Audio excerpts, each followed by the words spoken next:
La Tabaski est un moment de foi, de partage et de solidarité pour des millions de familles ivoiriennes. Mais cette année, la fête se prépare dans un contexte particulier. L'insécurité dans certains pays fournisseurs perturbe l'approvisionnement traditionnel. Face à cette situation, une alternative s'impose, la production nationale. Pourquoi ne pas privilégier le Made in Côte d'Ivoire pour notre sacrifice? Bienvenue dans votre élire. Nous sommes allés à la rencontre des fidèles pour recueillir leurs préoccupations et comprendre comment ils se préparent pour la fête. Actuellement, j'ai déjà commencé la recherche de mon billet de Tabaski parce que lorsqu'approche la fête, les prix flambent. Donc il faut s'y prendre tôt afin d'avoir un mouton à moindre coût. Bon, pour le moment, les préparatifs, on a commencé. Les moutons que moi je cherche, pas de 130 000 jusqu'à 150 000 francs. Je pense que je peux me contenter avec ça, Inch'Allah. La taille n'est pas importante. Le mouton, c'est l'âge seulement qui est important. Voilà. Nous sommes à la préparatif, mais en tout cas, on n'a pas encore cherché encore d'abord. Le genre de mouton que je recherche, en tout cas, bon, il n'a pas encore choisi la qualité, Inch'Allah. À l'approche de la Tabaski, chacun cherche le mouton idéal selon ses moyens, ses convictions et parfois le regard des autres. Dieu n'impose à aucune âme une charge supérieure à sa capacité. Et donc, le fait de sacrifier la bête pour la grande fête est intimement lié aux moyens financiers. C'est seulement à ceux qui ont les moyens financiers que l'obligation est donnée. Au niveau local, nous avons plusieurs races de moutons. Mais celles que je connais personnellement, il y a des races sahéliennes de grande taille, mais aussi des races locales de moindre taille. Personnellement, je préfère les races locales de moindre taille parce que ça coûte beaucoup plus moins cher. En tout cas, sur ce côté-là, il n'y a pas de pression sociale sur ce côté. Voilà, si tu as des possibilités, tu sais que tu as des moyens de payer un mouton pour immoler ça au nom de la famille. Pour vous pouvez le faire. Je fais le choix le mouton local que le mouton importé. Parce que ce que nous-mêmes, on élève ici, chez nous, on doit mettre plus de la valeur sur ça au lieu d'aller chercher ça ailleurs. C'est quand on n'a pas de moyens, on n'a pas la capacité d'avoir ça chez nous, c'est là on se déplace pour aller ailleurs pour aller chercher le mouton.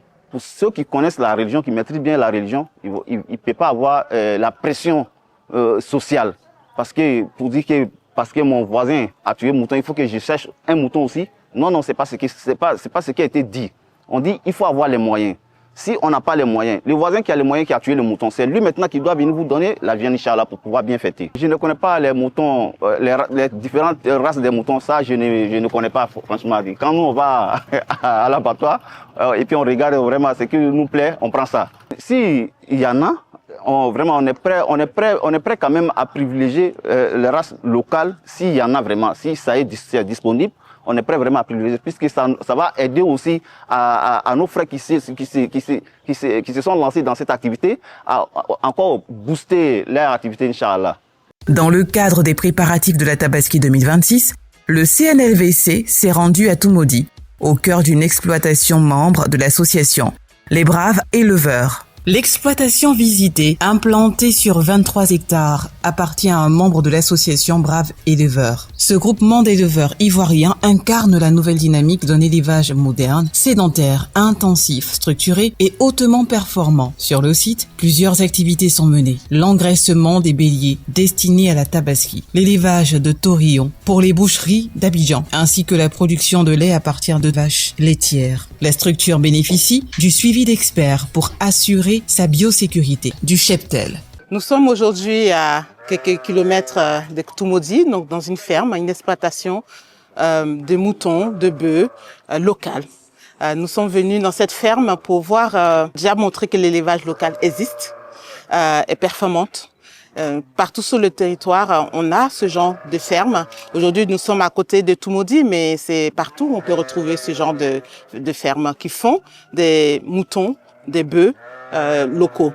Donc il s'agit de montrer que l'élevage local se porte bien et se porte de mieux en mieux et que dans le cadre des préparatifs de la Tabaski, il s'agissait de faire la promotion de nos moutons locaux parce qu'ils sont tout à fait aptes à servir pour le sacrifice, pour ce grand jour important pour nos populations, nos communautés musulmanes. Il s'agit de faire en sorte que les populations privilégient la production locale parce qu'elle est tout à fait en mesure de répondre à leurs besoins.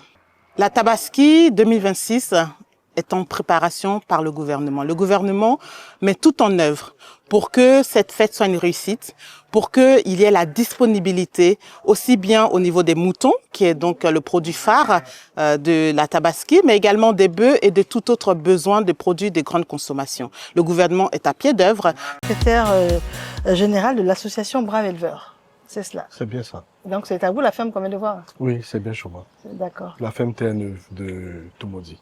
D'accord. Alors, c'est votre association, c'est laquelle? Alors, l'association, c'est l'association des Braves Éleveurs d'ovins de Côte d'Ivoire.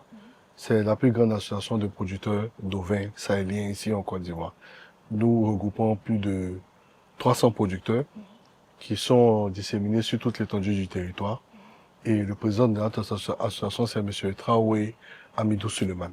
Donc c'est l'association des producteurs de moutons locaux. C'est bien ça. C'est ça. Alors, vous existez depuis quand?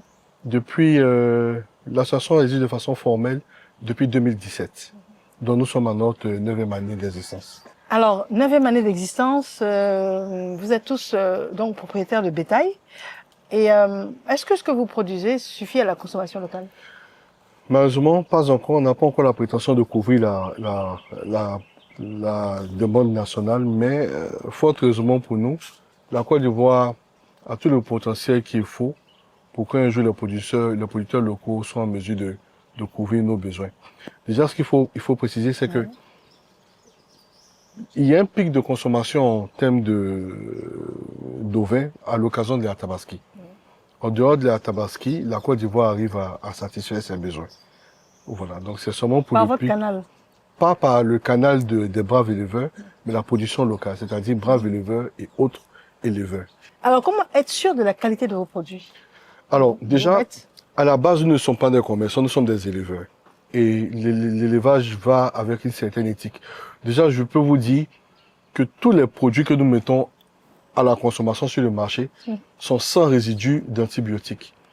Parce que dans nos élevages, il y a certains antibiotiques que nous utilisons qui ont une durée de vie dans le corps de l'animal.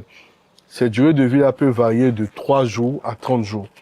Donc, avec l'association des Braves Éleveurs, en tout cas avec les éleveurs locaux, vous avez la certitude que les béliers qui sont mis sur le marché sont sans résidus d'antibiotiques. Deuxièmement, ils sont plus vigoureux à l'achat parce qu'ils ne font pas tout ce périple, tout ce long voyage-là que les autres moutons subissent pour être sur le marché ivoirien. Moi, par exemple, ma ferme est située dans la zone de Toumoudi, donc j'ai à peine 200 km à parcourir pour me rendre sur notre marché à Abidjan, contrairement à des bêtes qui viendront des pays de l'Interland qui, pour certains, auront à parcourir plus de 1000 ou 1500 km. Donc, vous voyez déjà, quand ces animaux arrivent, le voyage même les épuise. Donc, arriver en Côte d'Ivoire, malheureusement, quand on a affaire à des commerçants qui sont pas très honnêtes, ils vont administrer beaucoup d'anti-inflammatoires pour que les animaux puissent reprendre de la force assez rapidement. Et tous ces anti-inflammatoires-là, malheureusement, vont se retrouver au final dans l'assiette du consommateur. Ce qui n'est pas le cas avec les producteurs locaux. Exactement, on vous invite à consommer localement. Vous voyez, avec toutes les crises politiques que l'Afrique de l'Ouest connaît, il faudrait qu'on mise plus sur la production locale pour ne pas être tributaire de nos voisins. Encourager la production locale, et c'est ensemble qu'on va grandir. Vous avez fait un tour sur ma ferme, vous avez vu comment les animaux sont nourris, comment ils sont traités, et c'est exactement le même type d'animaux que vous allez retrouver sur ce marché. L'autre particularité de notre marché, c'est que tous ceux qui vont participer à cette foire de Tabaski là, comme je l'ai dit d'entrée de jeu, ont déjà été lauréats d'au moins un concours d'animaux organisés au cours des salons organisés par notre ministère de tutelle. Donc vous aurez affaire à de vrais éleveurs, à de vrais producteurs.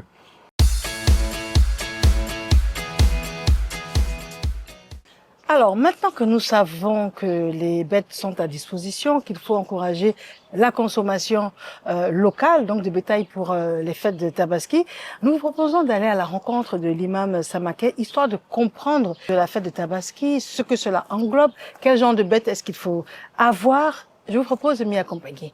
On y est? On y va. L'imam Samaké Mohamed, imam, bonsoir. Bonjour. Merci de nous recevoir. Merci de m'avoir invité. Vous êtes prédicateur, enseignant. Exactement. Maintenant, est-ce que la taille du mouton a un lien avec les critères religieux? Et donc, alhamdoulilah, je vais plus dire les caractéristiques physiques de la bête au lieu de parler uniquement de la taille. C'est vrai qu'il est demandé de sacrifier la bête.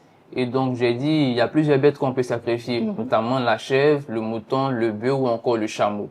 Maintenant, ce n'est pas spécifiquement la taille du mouton qui compte, c'est, on va dire, les caractéristiques physiques.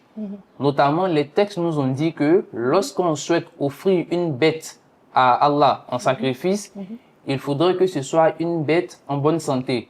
Déjà, faut pas que la bête soit trop petite. Faut que ce soit une bête qui soit en âge. Donc, c'est pas encore, on va dire que la bête a dépassé l'âge d'être un enfant. Donc, c'est une bête qui a atteint l'âge adulte au sens animal du terme. Faut pas que ce soit une bête qui soit bonne ou encore boiteuse ou particulièrement malade. Donc, ça doit être une bête qui est en âge d'être sacrifiée et une bête qui est en bonne santé.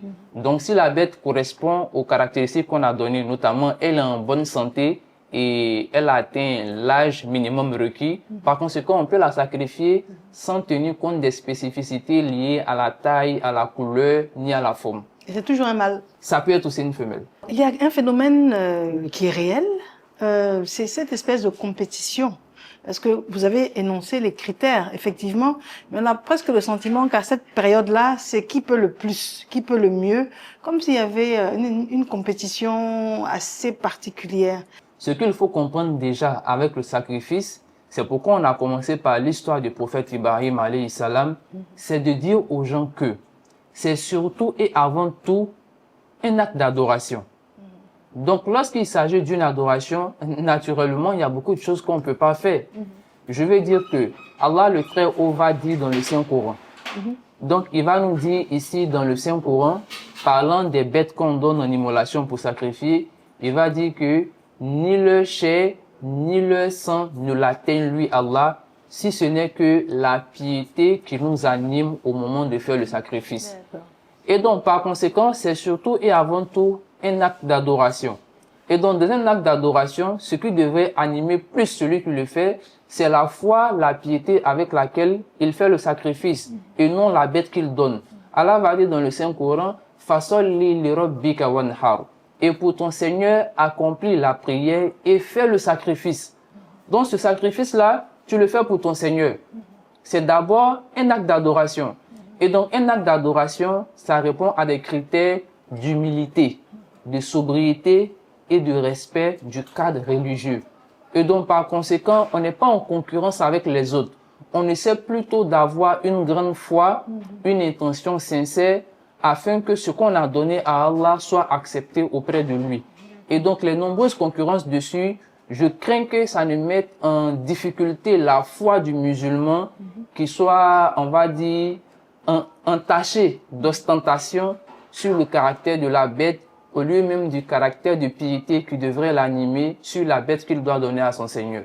D'accord. Alors, une dernière question, avant de vous permettre de donner un conseil aux familles. Alors, je pense à ces personnes-là qui, malgré leur foi, n'ont pas les moyens de s'acheter une bête selon les critères que vous avez énoncés. Alors, pour eux, qu'est-ce que ça veut dire d'un point de vue religion? Et puis, de deux, quelle est pour eux la bonne conduite à tenir? Ayo, alhamdulillah, wa salatu wa salam ala rasulillah. Voyez-vous, Dieu va dire dans le Saint-Coran, La yukallifullahu nafsan illa wus'aha. Allah n'impose à aucune âme une charge supérieure à sa capacité. Les savants, je ne dirais pas unanimes, mais sont en grande partie d'accord sur le fait que le sacrifice de la bête à l'occasion de la grande fête est une sunna fortement recommandée. Et elle est surtout liée aux moyens financiers. Par conséquent, nul grief pour celui qui n'a pas les moyens de s'en procurer. Est-ce qu'on peut s'endetter pour ça? Non, pas du tout. Il faut surtout pas s'endetter pour ça. Parce que c'est lié aux moyens financiers. Celui qui n'a pas les moyens, il en est exclusé. Alors, nous sommes au terme de notre entretien. Quel message adresser aux familles pour votre mot de fin? Ayo, alhamdulillah, mon mot de fin, je souhaiterais dire que il faut connaître le sens même de la célébration de la grande fête. La grande fête, c'est surtout une commémoration. Qu'est-ce qu'on commémore? On commémore l'obéissance et la soumission d'Ibrahim alayhi salam dans l'étendue de son agrément à son Seigneur. Celui-là même qui a fait un acte d'une piété extraordinaire qui force l'admiration, qui était prêt à offrir son seul fils, son premier fils, celui même qu'il n'espérait plus avoir pour montrer en fait sa soumission à son Seigneur. Et donc lorsqu'on commémore un tel événement, ça nécessite naturellement beaucoup de sobriété, d'humilité, de rabaissement pour la face du Seigneur. Ce n'est pas la concurrence de qui a la meilleure bête, qui a le meilleur vêtement. C'est surtout un acte religieux qui s'inscrit dans une période de grande piété au cours d'un mois sacré. Par conséquent, celles et ceux à qui Allah a accordé les moyens, il faut s'acquitter de ce sacrifice-là, offrir une bête à notre Seigneur.